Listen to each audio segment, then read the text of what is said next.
അയ്യോ എന്റെ പൊന്നു കേശവ, എന്റെ മുണ്ടിങ്ങ എടോ നോക്കി നിൽക്കാം, എന്റെ മുണ്ടിങ്ങ മേടിച്ചു തരാൻ. അയ്യോ ഞാൻ മുണ്ടിങ്ങ തരാൻ പറ. കേശവ, വാങ്ങിയ പണം എന്താ തിരിച്ചു കൊടുക്കണു? ആ മുണ്ടും കൊണ്ട് കൊടുക്കുക. ഞാൻ മുണ്ടിങ്ങ തരാൻ പറ കേശവ. എന്റെ പൊന്നു കേശവ, എനിക്ക് നിവൃത്തിയില്ലാത്തതുകൊണ്ടാണ് ഞാൻ നിനക്ക് കൈക്കൂലി തന്നത്. എന്നോട് ക്ഷമിക്കും. ശരി, ഇനി ഞാൻ പോട്ടെ. എന്റെ ഗുരുവായൂരപ്പ.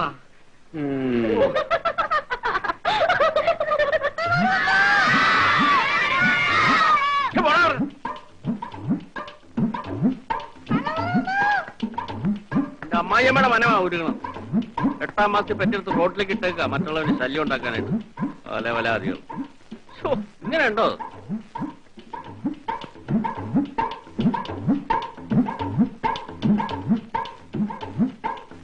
അച്ഛനാരില്ലേ ഇവിടെ?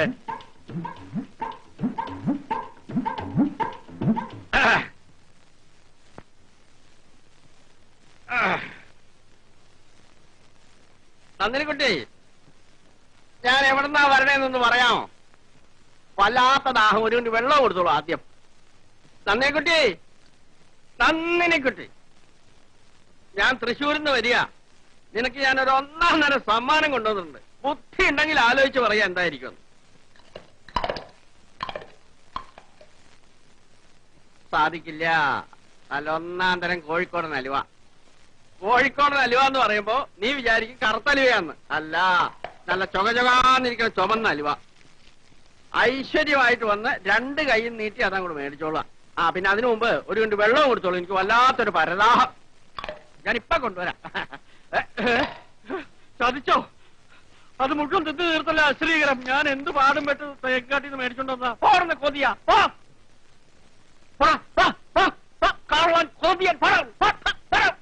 എടാ, കേശവനെ കണ്ട് പഠിക്കണടാ. അവൻ അന്യന്റെ ഒരു മുതൽ കൈകൊണ്ട് തൊടൂല, അറിയാമോ നിനക്ക്? നന്ദിനിക്കുട്ടി, നീ അകത്തില്ലെങ്കിൽ ആ വിവരമെങ്കിലും ഒന്ന് പറഞ്ഞു തൊലയ്ക്കാമായിരുന്നില്ലേ? നീ വരുന്നവരെ ഞാൻ ഇപ്പോഴത്തെ തന്നെ ഇരിക്കാൻ പോവാ. നീ ഇങ്ങോട്ട് പുറത്തേക്ക് വന്നില്ലെങ്കിലേ ഞാൻ അങ്ങോട്ട് അകത്തേക്ക് വരും, പറഞ്ഞേക്കാം. വരണ്ട സ്വീകരം. ഇയാള് ചത്താലും പ്രേതമായിട്ട് ആനപ്പറമ്പിൽ തന്നെ നടക്കുമെന്ന് എനിക്ക് തോന്നുന്നു.